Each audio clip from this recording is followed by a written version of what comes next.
Muy queridos hijos, entre los 73 libros que contiene la Sagrada Escritura, hay algunos, como el de Jonás, no es el único,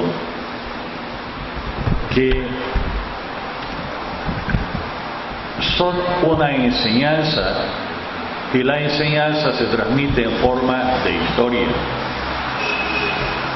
Estoy pensando ahorita en el libro de Job, que es del mismo estilo de este libro. Muy técnicamente a estos libros se les llama Midrash. Nosotros diríamos, más cercano al español, relatos ejemplares. Digo, es una enseñanza que se quiere transmitir, y para transmitir la enseñanza y que quede grabada, se transmite como que si fuera una historia, como que si fuera una novela. Por lo tanto, la existencia real, histórica de Jonás sería perder el tiempo buscarla. No obstante, tiene tanta importancia que Jesús, por lo menos en 2 ocasiones concretas, cita al libro de Jonás y parte de la enseñanza del libro de Jonás. Lo cita cuando habla de la generación perversa de Jerusalén y dice que si en Nínive se hubiera producido la mitad de los milagros que se dieron en Jerusalén, Cafarnaúm, se hubiesen arrepentido, se arrepintieron con la predicación de Jonás. Y la otra cita a generales, cuando a esta generación perversa no le voy a dar otro signo sino que el de Jonás. Por lo tanto, el que sea un relato ejemplar no le quita ninguna importancia. En último término, hay que recordar que los 73 libros de la Sagrada Escritura, al mismo tiempo que son palabra de Dios, es un mensaje, una enseñanza de Dios, al mismo tiempo es palabra de hombre, el lenguaje, el ropaje para transmitirlo. El centro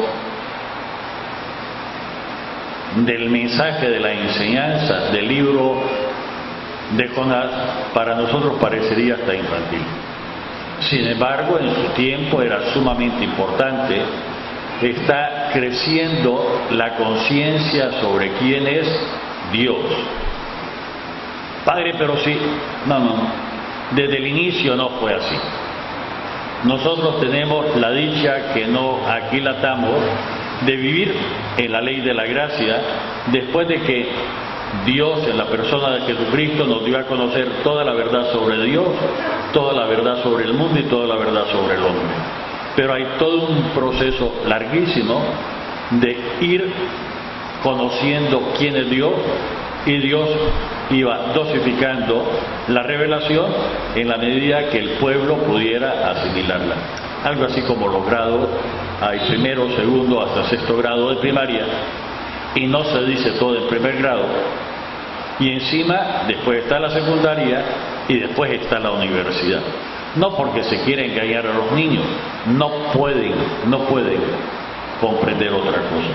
Pues bien, el tema central de Jonás es si el Dios de Israel puede o no puede actuar fuera del territorio de Israel.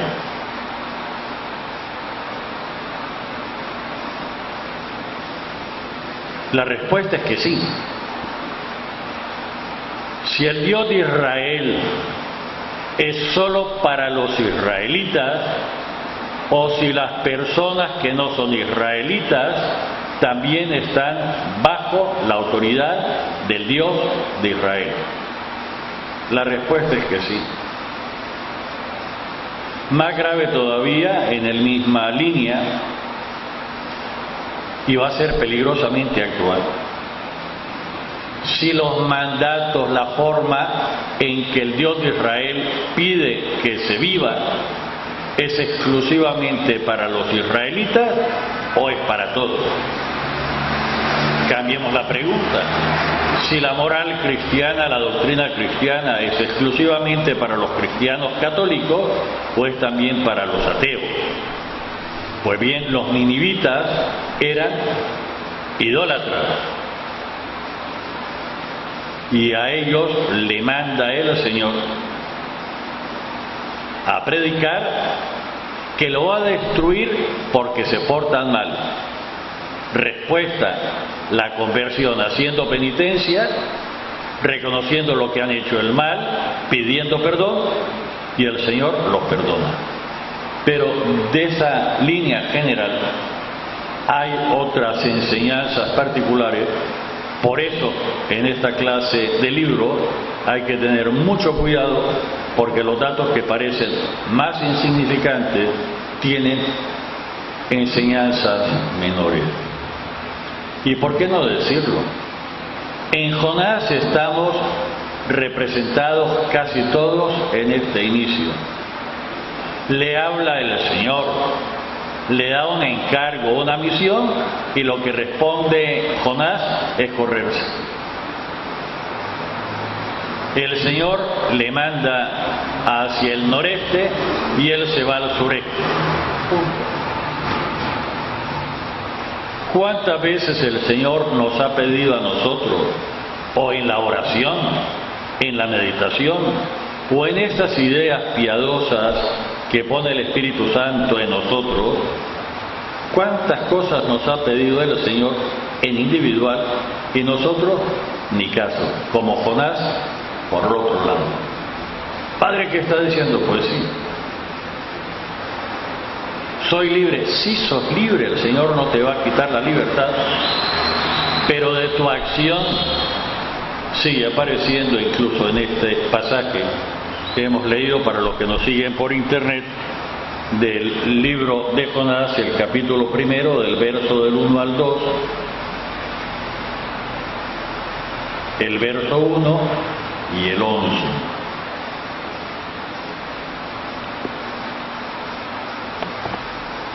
De nuestra acción, la buena o la mala, dependen de otras personas. Estos marineros, cuando ven que se viene la tormenta, preguntan: ¿qué pasa? Y descubren que el culpable es Jonás. Padre, pero pagan justos por pecadores. Es ley de la vida. Padre, ¿qué culpa tengo yo? No tengo ninguna culpa, pero alguien que hizo el mal, la pago yo.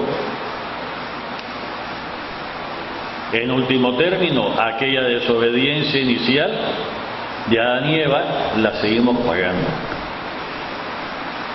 Y no solo los seres humanos, sino que debió toda la creación. Es cierto que mereció que el mismo Dios se hiciera hombre, nos rescatara y comenzara una nueva creación a la que nos ha asociado y lo que nosotros no queremos hacer. Pues bien, nos encontramos aquí a Jonás, escondido. Y además viene el momento en que hay que invocar al Señor, porque humanamente la ciencia ya no llega. Y es el único que no reza. Y le van a llamar la atención, los que son paganos, idólatras. Él no reza. Dice: no rezo porque estoy en evidencia, estoy en desobediencia al Señor. Digámoslo hoy, porque estoy en pecado mortal. Padre, ¿qué está diciendo? Pues sí. Y no voy a misa, ¿para qué voy a ir si ya hice un pecado? ¿Qué más que haga 10 más? Los médicos Fletcher se reirían de eso. Si ya te enfermaste, te contagiaste de una enfermedad, ¿qué más que te contagies de 10 más? Gravísimo.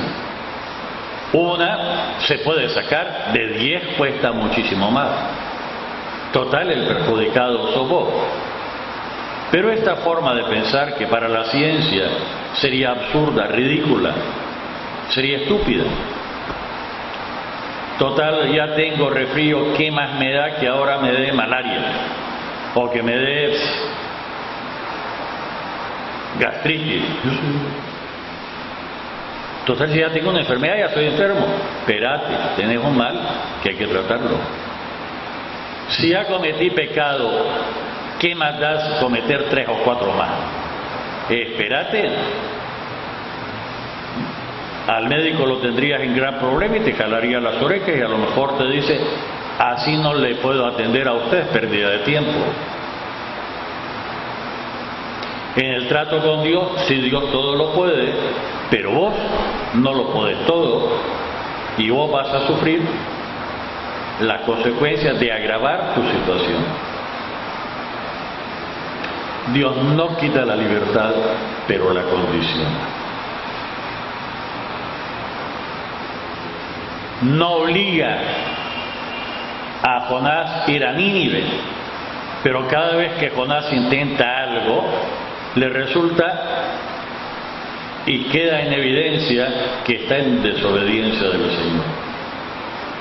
¿Cuántas de nuestras cosas que hemos querido iniciar corriéndonos del Señor se van al traste? No tienen la posibilidad de cristalizar. Padre, ¿qué está diciendo? Seamos auténticos, digamos las cosas con todas las palabras. Algunas veces, sobre todo señoras, cuando tienen problemas de pareja, dice, ay padre, mi error fue, y uno le tiene que decir, déjate de cuento. Tu error fue comenzar a vivir como marido y mujer sin haberse casado por la iglesia. Tu error fue hacerle caso a un casado. ¿Qué te puede ofrecer? Hagámonos el tonto.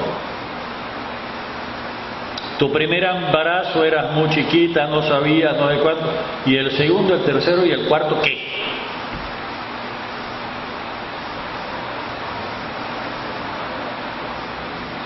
Si vamos a arreglar las cosas, tenemos que partir de la verdad. Y tenemos que ir al foco del problema. Todo este año va a estar dedicado a la familia. Y una familia tiene que estar bien formada. Padre, eso significa que tiene que tener la bendición del sacramento del matrimonio. Hay casos muy especiales. Culpa de la pareja que fracasan los matrimonios, y la iglesia te dice con todas las palabras, si un matrimonio fracasa, hay pie para pensar si acaso hubo o no hubo sacramento. Es lo que atienden nuestros tribunales eclesiásticos en la línea matrimonial, que no anulan, sino declaran que no hubo nunca sacramento. Pero no necesariamente todo matrimonio que fracasa es nulo. ¿Por qué? Algunos fracasan porque en vez de alimentar el amor, se envenena el amor, se le hace. Padre, ¿qué hacer? Ya estoy en esta situación. Divorciado, vuelto a casar. Ve si se puede arreglar tu situación. Lo repitió el Papa Francisco en su regreso de Brasil. La iglesia no existe el divorcio, no puede existir, no va a existir. No es que la iglesia va a traicionar a su fundador cambiando la moral. El Evangelio vamos a tocar la base de la moral. No. Pero hay cosas que hacer. Siempre rezar. ¿Cómo? Padre, ¿yo qué hago? No. Estás en una situación fuera de la regla, luego es irregular. Casado, divorciado, vuelto a casar, no podés comulgar, no deberías de leer las lecturas, no podés ser padrino. No andes presumiendo de tu situación. No andes presumiendo. Ve si se puede arreglar. Intenta con tu confesor, con tu director espiritual. En Nicaragua todavía no tenemos los abogados de vínculo. No los tenemos, en otros países sí los hay. Estudiar tu caso, a ver si, porque un matrimonio fracasa por alguna causa. No fracasa porque ves si tu jalencia fue como debía ser, ves si tú El Señor pulsa, no nos quita la libertad, pero nos pulsa. Al fin, estas personas que no son creyentes en el Dios de Israel,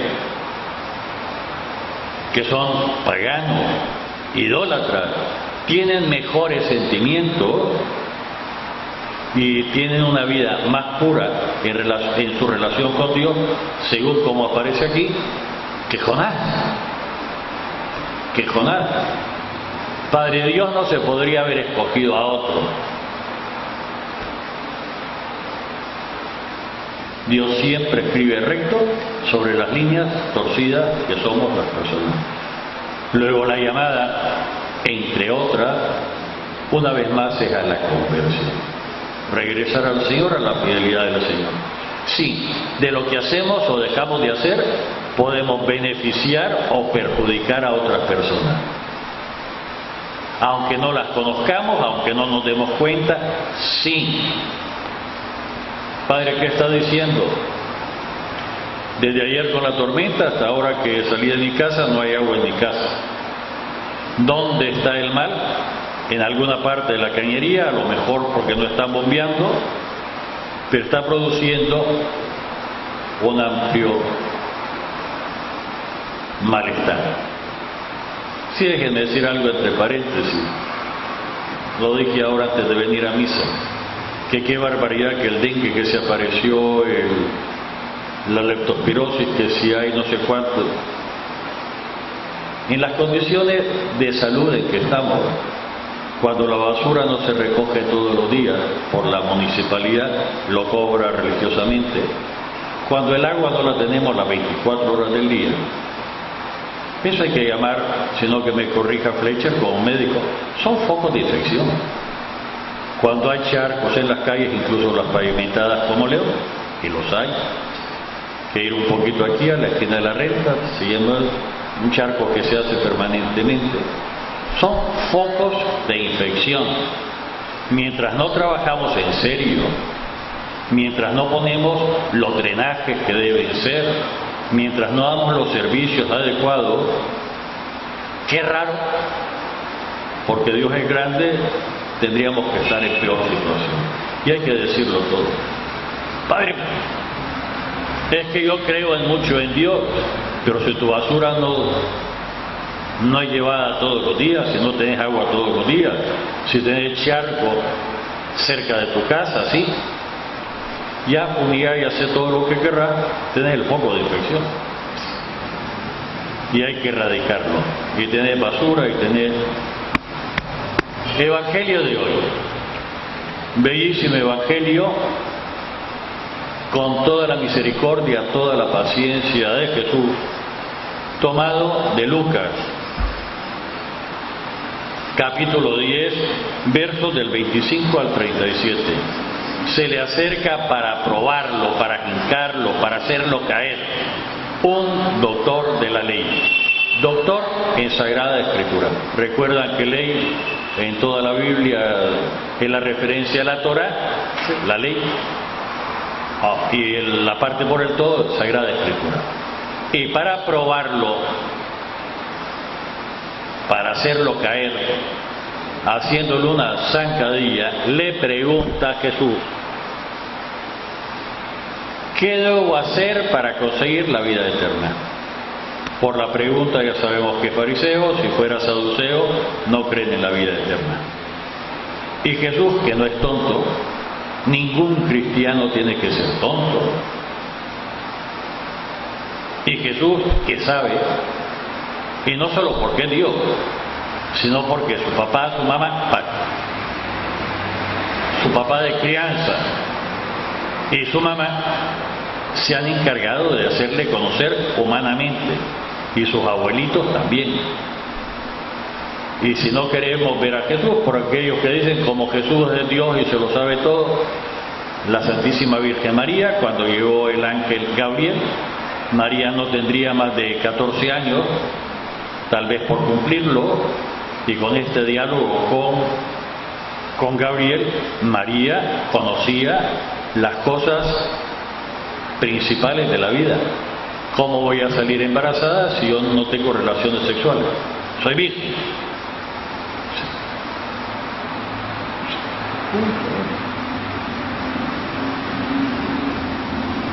Y claro, nosotros a lo mejor nos imaginamos que en este momento María tenía 25, 30, 40, 60 años, chavalita de 13, tal vez 14 años. Pero su mamá, su papá, o sea, la gente mayor, le había enseñado, y muy bien, y por muy que le diga que soy un ángel, espérate. Estas cosas no son de así por así de jugar.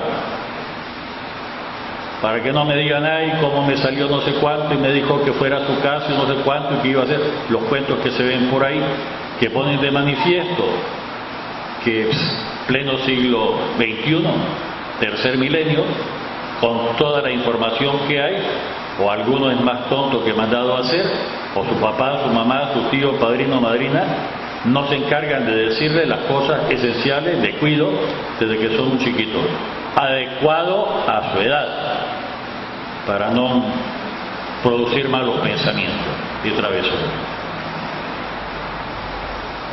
Jesús, que no es tonto, y el que le está preguntando es especialista, es el doctor en Sagrada Escritura, le pregunta qué está escrito en la ley.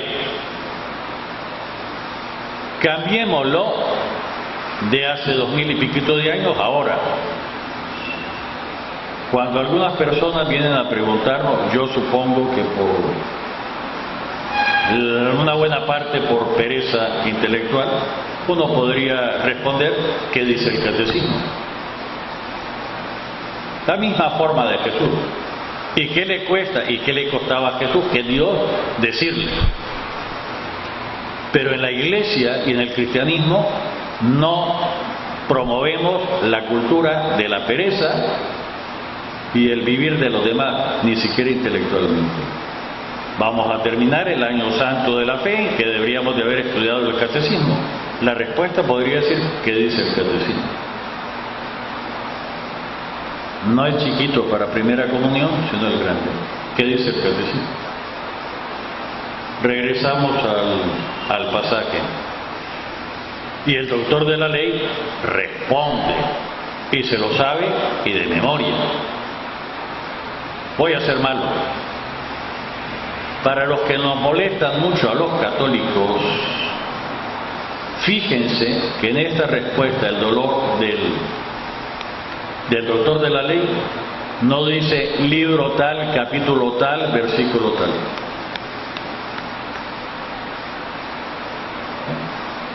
Los que dicen que nosotros no conocemos la Biblia porque no citamos por libro, capítulo y versículo. Los capítulos se inventaron en el judaísmo, no son parte de la Biblia, para poder dosificar las lecturas que se hacían los sábados en la sinagoga. Y nacieron, en los libros, nacieron los capítulos. Y los versículos los inventamos los católicos en la Universidad de París alrededor del año 1000, para ser más precisos cuando citamos, pero no son parte de la Biblia. Por eso, en este pasaje de Lucas y en ningún pasaje de la Sagrada Escritura dice libro tal, capítulo tal, versículo tal. No es la forma de hablar, ni de Jesús, ni de los profetas, ni de nadie. Luego, no es más perfecto citarlo así que citarlo como acostumbramos a hacer los católicos. Y el que no lo sabía, que lo sepa.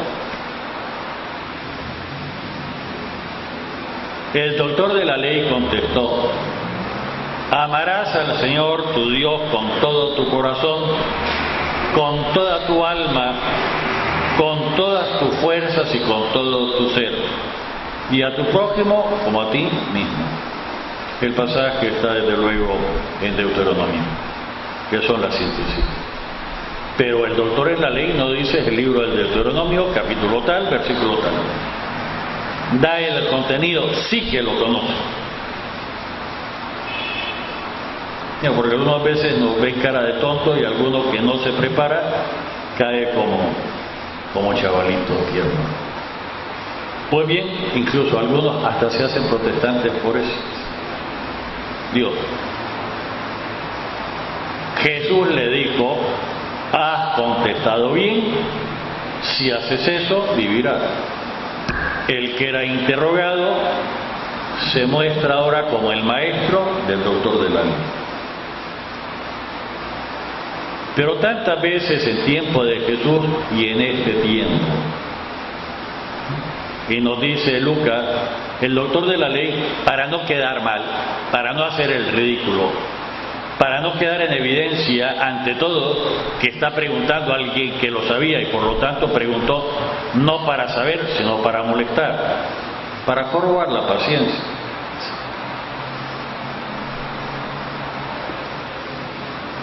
El doctor de la ley, para justificarle, le preguntó a Jesús: ¿y quién es mi prójimo?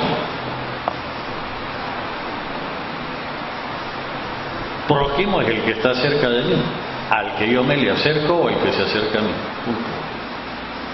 Pero para que quede claro para todas las generaciones, Jesús pone este bellísimo parábola, esta bellísima historia, que se la inventa Jesús desde luego. Es ejemplar. Pero hasta el más chavalito sabe que aquel que se acercó, que lo cuidó, aun a pesar de ser enemigos a muerte, samaritanos, judíos, ni se hablan, ese se portó como prójimo.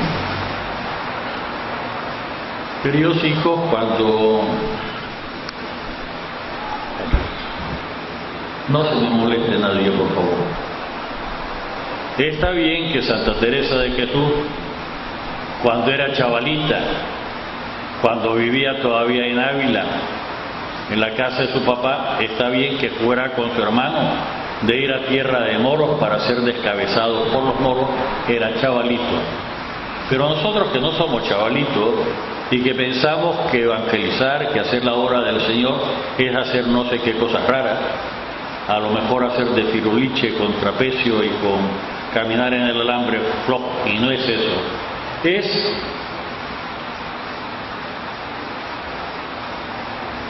vivir el amor. Vivir el amor. Y tiene que beneficiarse aquel que está más cerca de mí. La nueva evangelización, el trabajar, debe comenzar en el hogar, en la casa. Labor lenta del esposo con la esposa y de la esposa con el esposo. No voy a decir los nombres porque son personas públicas muy conocidas, pero hace tiempo una señora se había casado, el marido tenía fama de ateo, y nos contaba, cuando puso a los chavalos en el colegio y todo eso, que para prepararle los discursos al marido buscaba pasajes de la Biblia y le decía: ve, fíjate qué bonito esto, léelo, a lo mejor te sirve para un discurso, fíjate qué bonito esto, a lo mejor te sirve para... Y entre broma y broma le fue poniendo no solo la Biblia, doctrina de la Iglesia, catecismo. Hoy nadie pensaría que esa persona, el esposo, fuera ateo. No digo los nombres, ambos están vivos. Padre, pero es el esposo. Si en vez de pelearle no sé cuánto, a lo suave, ayudándole, dándole ideas, marcándole, léetelo, fíjate qué bonito, no léete todo esto y si no, no, cositas chiquitas, pasajes. Y hoy nadie diría que esa persona es atea. Padre, pero es con los chavalos que hay que insistir a tiempo y a destiempo, no para exasperarlo. Segunda bellísima homilía del Papa Juan Pablo II en la segunda visita pastoral en la misa celebrada por él. A los chavalos no hay que exasperarlo, y como dice nuestra sabiduría popular, ni tan cerca, ni tan cerca, ni tan que se ahoguen, ni tan sueltos que se desboquen. Padre, ¿y cómo hacer? Es toda tu labor de irlo enseñando de tal forma que no sienta que tiene las riendas, suelto, pero si se va a desviar, corregir a tiempo. Y no lo tenés que tener que se ahogue, pero tampoco tan suelto que se desbande. Padre, no es fácil. ¿Y quién dice que la vida es fácil y ser papá y ser mamá es fácil? ¿Quién dice? Y el trabajo que le dimos a nuestro papi y a nuestra mami, y a la china y a la abuelita, éramos muy chiquitos como éramos nosotros, y todos los dolores de cabeza que le dimos.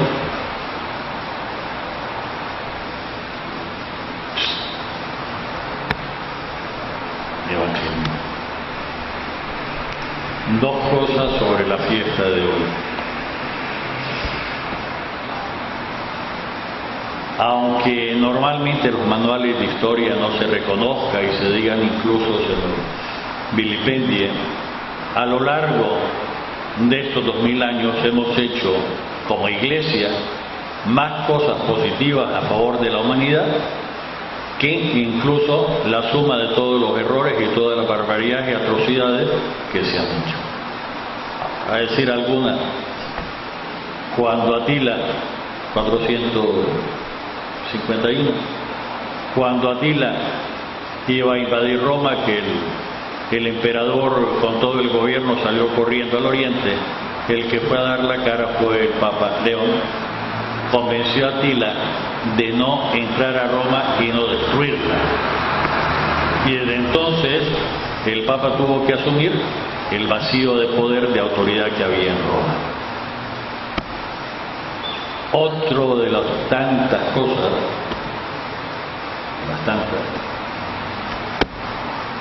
en la fiesta que celebramos hoy, estaba de Papa San Pío V.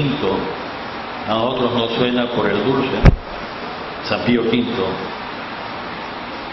Y los turcos al este de Europa, hay que pasar por... y amenazaban de invadir Europa y terminar el mundo conocido, la cultura conocida. Y había que hacerle frente. El Papa Pío V encomendó a la Santísima Virgen María y pidió en todo el mundo conocido que se rezara el Santo Rosario.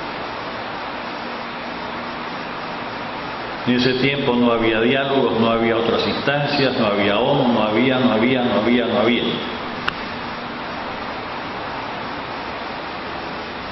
Y en la batalla que defendió Europa, batalla de Lepanto, naval, donde el que escribió el Quijote perdió la mano, Miguel de Cervantes Saavedra, ¿no?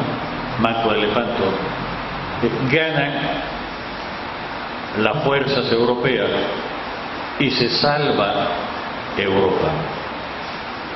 Y el Papa y las personas atribuyeron esta victoria a una intervención especialísima de Nuestra Señora, la Madre de Jesús, María, en la invocación del Santo Rosario.